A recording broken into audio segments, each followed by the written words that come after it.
Season की शुरुआत में ही हमें हमारी फीमेल लीड बी को शादी के जोड़े में भागता दिखाया जाता है, जिसे पकड़ने के लिए काफी बॉडीगार्ड्स उसके पीछे भाग रहे थे। बी जंगल के बीच पहुंचकर किसी डॉक्टर को कॉल करके भीख मांगने लगती है कि वो उसकी ग्रैंडमा का इलाज ना रोके। तभी सामने से कोई आ जाता है और सीन ऐसे ही कट कर दिया जाता है। अब दिखाया जाता है कि पूरी चाइना में इस खबर की वजह से हलचल मची हुई थी कि अमीर जियांग खानदान का बड़ा बेटा चेन एक हादसे में बहुत जख्मी हो चुका है और वो इसी हालत में रोंग खानदान की बेटी से शादी करने वाला है। सीन दोबारा बी पर लाया जाता है, जो अपने पिता के सामने जमीन पर बैठी हुई थी, जो उसे जोर से थप्पड़ मारकर एहसान फरामोश बुलाते हैं। बी की बड़ी बहन उसे उसकी ग्रैंड माँ के नाम पर धमकी देते हुए कहने लगती है कि कुछ भी हो जाए उसे लंगड़े चेन से शादी करनी ही पड़ेगी। इनके बी के साथ ऐसे सलूक की वजह हमें आगे ही पता चलेगी। यहाँ बस ये जान लीजिए कि बी की माँ की डेथ हो चुकी है और उसके लिए अब उसकी ग्रैंड माँ ही सब कुछ है।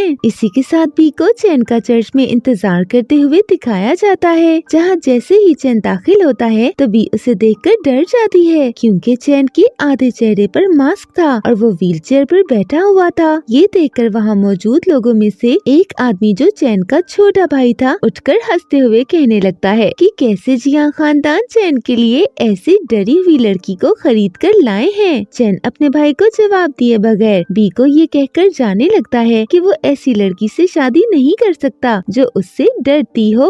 बी जो ख्यालों में गुम थी, उसकी इस बात पर फौरन उसे रोकते हुए सबके सामने कसम खाती है कि वो चैन का हर हाल में उसकी बीवी के तौर पर साथ देगी। इसी के साथ वो उसे किस कर देती है। शादी के बाद चैन अपने सबसे भरोसेमंद साथी के साथ गाड़ी में बैठा था, जो सबसे पहले चैन से ये कहता है कि रोंग फैमिली की बेटी ने सच में उन्हें चौंका दिया। ये कहते ही वो चैन को एक फाइल पकड़ाता है जिसमें उसके लिए कुछ जरूरी जानकारी थी। चैन जब उस फाइल को खोलता है तो उसे पता चलता है कि बी तो रोंग खानदान की नाजायज बेटी है। ये पढ़कर चैन को बहुत गुस्सा आ जाता है, क्योंकि न सिर्फ रोंग खानदान ने उसे धोखा दिया, बल्कि उसकी उनकी नाजायज बेटी से शादी करवाकर बहुत बेइज्जती भी की है। वो फैसला ले लेता है कि बी को अपनी असल हैसियत याद दिलवा कर रहेगा। बी जो चैन का कमरे में इंतजार कर रही थी, उसे उसकी ग्रैंडमा की कॉल आ जाती है, जो उसे बताने लगती है कि कैसे उनका अच्छे से इलाज चल रहा है। बी को ये सुनकर बहुत तसल्ली होती है और वो ग्रैंडमा से कहने लगती है कि वो पैसों की फिक्र बिल्कुल ना करें। इसी वक्त चैन जो कमरे में घुसा था, बी की ये बात सुनकर समझने लगता है कि वो लालची औरत है। बी चैन को देखकर फोन काट देती है और उससे अच्छी तरह बात करने की कोशिश करती है, लेकिन चैन उसके साथ बहुत बदतमीजी करते हुए उसे ये तक कह देता है कि वो अपनी औकात ना भूले। इसके साथ वो बी को कमरे में अकेला छोड़कर चला जाता है। अगली सुबह जब बी किचन में नाश्ता करने आती है तो वो नौकरानियों को ये बात करते हुए सुनती है कि चैन बी के साथ सोना भी नहीं चाहता, क्योंकि कल रात वो दूसरे कमरे में सोया था। बी जो बहुत उदास थी, उन्हें कुछ नहीं कहती और अपना नाश्ता बनाने में लगी रहती है। तभी उसके पास चैन का छोटा भाई गलत इरादों के साथ आता है और उसके करीब आने की कोशिश करने लगता है। चैन भी ये सब दूर से छुप कर देख रहा था और ये सोच रहा था कि बी भी बस दूसरी लड़कियों की तरह है। अचानक बी गुस्से में आकर चैन के भाई को छुरी से मारते हुए दूर रहने के लिए कहती है, जिससे वो डरकर चला भी जाता है। ये देखकर चैन हैरान जरूर था, लेकिन फिर वो मुस्कुराने लगता है, क्योंकि बी ने उसकी सोच को गलत साबित कर दिया है। तभी चैन का वफादार साथी उसे कहता है कि सारा इंतजाम हो चुका है। चैन को याद आता है कि उसने तो बी को रास्ते से हटाने की सारी तैयारी कर ली थी। कुछ सोचने के बाद वो अपने साथी को सब कैंसिल करने का कह देता है, क्योंकि वो बी को अब और जानना चाहता था। बी चैन के साथ बाहर वॉक पर आती है, जहाँ जियांग कंपनी में ही काम करने वाले दो लड़के उनका मजाक उड़ाते हुए कहने लगते हैं कि जरूर इस लड़की ने एक लंगड़े से पैसों के लिए शादी की होगी। बी उन लड़कों से लड़ना चाहती थी, लेकिन चैन उसे मना कर देता है। तभी भी चैन के लिए पानी खरीदने जाती है और जानबूझकर वापसी में कुछ पैसे गिरा देती है। जब दोनों लड़के पैसों के लिए लड़ने लगते हैं तो बी आकर उनका मजाक उड़ाते हुए कहती है कि यहाँ असल पैसे के पीछे भागने वाले वो दोनों हैं। चैन को अपनी बीवी पे बड़ा गर्व महसूस होता है, लेकिन जैसे ही बी उसके पास आती है तो दोनों लड़के गुस्से में दोबारा उसे बुरा भला कहना शुरू हो जाते हैं। चैन उन पर गौर करते हुए देखता है कि उन लड़कों ने तो जियांग कंपनी की ही आईडी कार्ड पहनी हुई है। वो हंसने लगता है और बी उसे वहाँ से लेकर चली जाती है। दोनों लड़के जो चैन के हंसने की वजह सोचने में ही लगे हुए थे, उन्हें उनके बॉस की कॉल आती है जो दोनों को जॉब से निकाल देते हैं। आगे भी चैन के साथ एक बड़े क्लिनिक में आती है जहाँ एक फीमेल डॉक्टर उन्हें दूर से गुस्से में घूरने लगती है। उसके करीब आने पर चैन से बी को पता लगता है कि वो चैन के इलाज की जिम्मेदार डॉक्टर वेन है। चैन बी का अपनी बीवी के तौर पर डॉक्टर वेन से परिचय करवाता है। डॉक्टर वेन की शक्ल पर तो मुस्कुराहट थी, लेकिन दिल में बस बी के लिए नफरत भरी हुई थी। वो जानबूझकर बी को साइड पर करते हुए चैन की व्हीलचेयर को खुद धक्का देकर अंदर ले जाती है। बी उसकी हरकत का बुरा नहीं मानती और वहीं चैन का इंतजार करने लगती है। थोड़ी देर बाद चैन से पहले डॉक्टर वेन उसके पास आकर उसकी बेइज्जती करते हुए कहने लगती है कि वो उसका सच जानती है। वो जानबूझकर उसकी शर्ट खींचते हुए उसे जमीन पर गिरा देती है। तभी पीछे से चैन एक नर्स के साथ आकर बी को अपना कोट उड़ाते हुए वेन से कहता है कि वो सब जानता है और रॉन्ग खानदान की अच्छी बेटी से शादी करने पर बहुत खुश भी है। यहीं एक कट सीन में हम देखते हैं कि जब डॉक्टर वेन को चैन की शादी की खबर मिली थी तो उसे बहुत बड़ा झटका लगा था, क्योंकि वो चैन को पसंद करती थी। बी अपने पिता से मिलने घर आती है, जो उसे घुसते ही थप्पड़ मार कर कहते हैं कि वो एक लंगड़े आदमी को भी फंसा नहीं सकती। असल में रॉन्ग चाहता था कि बी उसे चैन से ढेर सारे पैसे लेकर दे।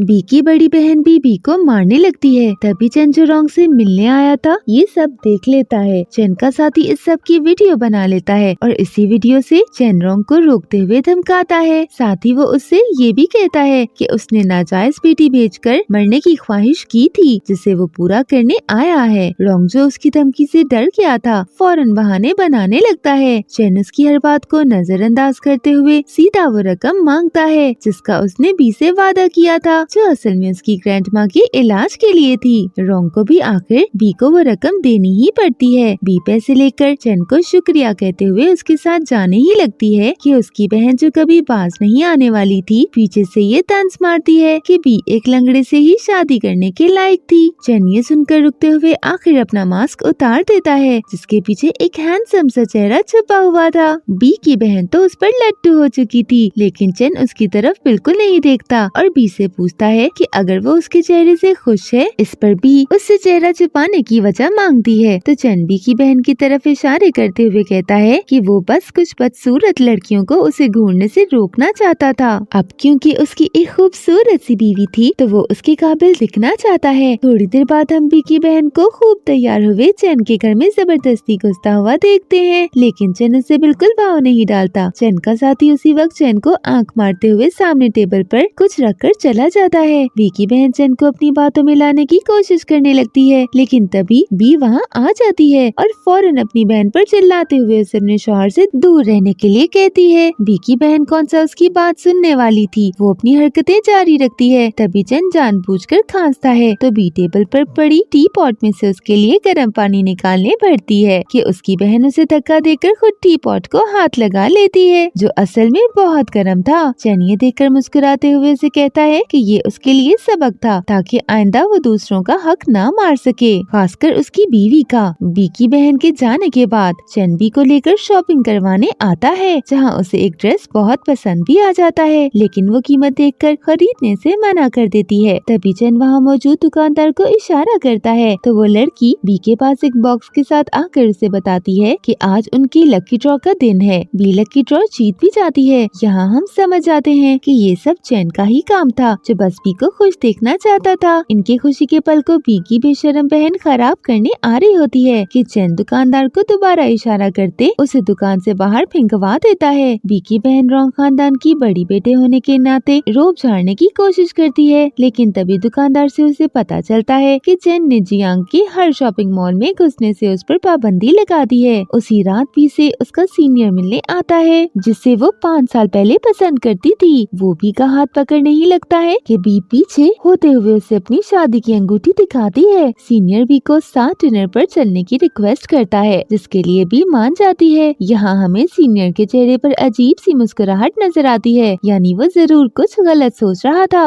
बी चैन को बिना बताए डिनर पर आ जाती है, जहाँ सीनियर जानबूझकर बी की ड्रिंक में नशे की दवाई मिला देता है। सीनियर की सोच से ये बात सामने आती है कि ये सब बी की बहन ने उसे पैसे देकर करने के लिए कहा था। दूसरी तरफ चैन का साथी उसे बताता है कि उसने बी को किसी के साथ डिनर पर जाने की बात करते हुए सुना था था। चैन को फौरन शक होने लगता है और वो फौरन अपने साथी को उसे बी के पास ले जाने के लिए कहता है। जब ये लोग रेस्टोरेंट के बाहर पहुँचते हैं तो उन्हें भी एक आदमी पर चप्पलों से हमला करते हुए दिखती है, जहाँ वो सिर्फ ये चिल्ला रही थी कि उसे उसके शौहर के अलावा कोई हाथ नहीं लगा सकता। बी से मिलने के बाद एक दिन ऐसा नहीं था जब चैन उसकी हरकत से मुस्कुराया ना हो। आगे हम देखते हैं कि डॉक्टर वैन घर चैन का इलाज करने आती है। चैन बहुत दर्द में था, इसलिए वैन बी को कमरे के बाहर इंतजार करने के लिए कहती है। यहाँ पता चलता है कि चैन अपनी टांगों के लिए बी के कहने पर इलाज ट्राई कर रहा था। बेहतर महसूस करने के बाद चैन सबसे पहले बी को बुलाते हुए उसे हिम्मत देने के लिए शुक्रिया के तौर खूबसूरत सा हार तोहफे में देता है। पीछे डॉक्टर वैन के चेहरे से ये जाहिर हो जाता है कि वो जरूर कुछ गलत करने का सोच रही है। वो किचन में जाकर पानी के ग्लास में कुछ मिलाने के बाद उसे बी को दे देती है, जो उसे बिना सोचे समझे पी भी जाती है। थोड़ी ही देर बाद बी के चेहरे पर बहुत से दाने बनना शुरू हो जाते हैं। बी को लगता है कि उसने कुछ गलत खा लिया था, लेकिन चैन अपनी बीवी की इस हालत को हल्का थोड़ी लेने वाला था। वो सबसे पहले सीसीटीवी चेक करता है तो उसे पता चलता है कि ये सब वैन का काम है। वो वैन को अपने साथ डिनर टेबल पर बुलाकर उसके सामने पीनट्स रखवाता है और उसे उन्हें खाने का कहता है। वैन मना कर देती है क्योंकि उसे पीनट से एलर्जी थी।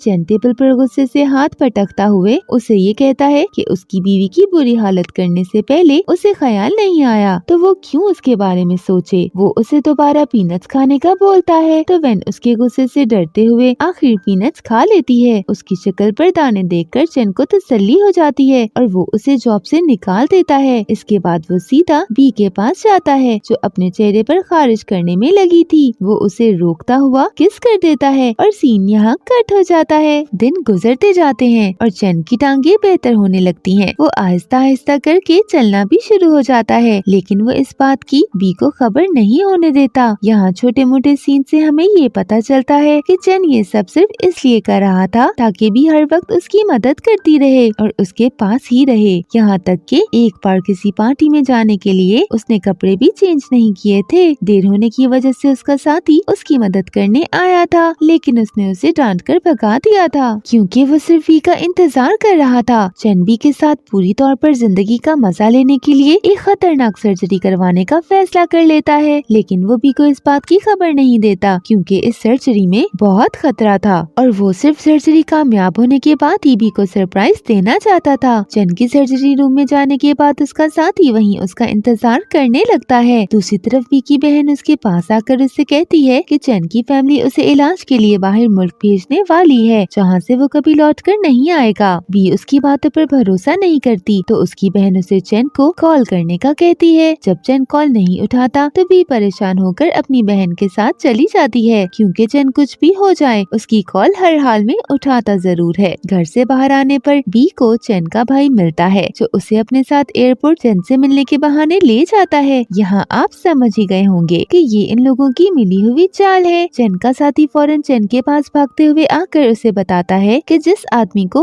उन्होंने बी पर नजर रखने के लिए छोड़ा हुआ था उसने बताया है कि बी को उसका भाई अगवा करके ले गया है। चैन फौरन अपने साथी की मदद से चलते हुए सीधा बी को ढूंढने निकल जाता है। बी जिससे चैन का भाई गाड़ी में बदतमीजी करने की कोशिश कर रहा था, अचानक उनकी गाड़ी के सामने चैन अपने साथी के साथ आ जाता है। यहाँ इन लोगों में लड़ाई शुरू हो जाती है जहाँ चैन का भाई उसकी टांगों पर वार करता है। चैन के जमीन पर गिरने के बाद वो उसे खत्म करने जा ही रहा होता है कि बी पीछे से उसे व्हीलचेयर से टक्कर मार देती है। तभी वहाँ पुलिस भी आ जाती है जो उन सबको गिरफ्तार करके ले जाती है। इन लोगों में बी की बहन भी शामिल थी। बी रोते हुए चैन के पास भागती हुई आती है जो बहुत बुरी हालत में था। इसके बाद सीधा वक्त कुछ महीने बाद ले जाया जाता है जहाँ बी किसी यूनिवर्सिटी में पढ़ रही थी। एक लड़का बी से आकर अपने प्यार का इजहार करता है तो बी उसे मना करते हुए कहती है कि वो शादीशुदा है। यहाँ बी चैन के साथ हुई बात के बारे में सोचने लगती है जिससे हमें पता चलता है कि वो अपनी टांगों के इलाज के लिए बाहर मुल्क गया हुआ है। बी को उसके आने का शिद्दत से इंतजार था। तभी पीछे से कोई बी के कंधे पर हाथ रखता है। बी गुस्से में उसे डांटने के लिए जब पीछे मुड़ती है तो देखती है कि उसके सामने तो चैन खड़ा है जो बिल्कुल ठीक हो चुका था। बी उसे प्यार भरी नजरों से घूरने लगती है जहाँ उसके दिमाग में बस ये बात घूम रही थी कि चैन उसका सबसे बेहतरीन ख्वाब था जो सच हो गया। इसी के साथ इस सीजन की यही हैप्पी एंडिंग हो जाती है। इस कहानी से हमें ये जरूर सीखने को मिला कि हमें कभी भी किसी के बारे में बगैर जाने अपने दिमाग में गलत राय नहीं बनाना चाहिए। ये दुनिया बड़ी खतरनाक जगह है जहाँ हर पल